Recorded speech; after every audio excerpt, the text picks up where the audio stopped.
And the race is on. Positive decision. Grand Dynasty. Rushing up is going time. Miss Dixie Dancer.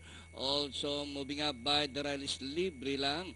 King Ford racing in fifth by the Rajis. Kamandan Star Eliza. Nicole Choice Rayo. And Impulsive Decision.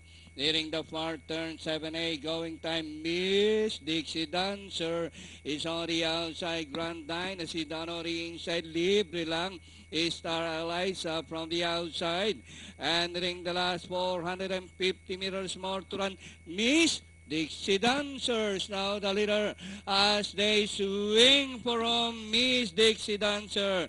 7A going time is running by the Real Grand Dynasty, and on the outside is Liberland King for Star Eliza Rayos is Kamandam Nichols Choice and Impulsive Decision, and nearing the finish line Miss Dixie Dancer. Second, Libre lang.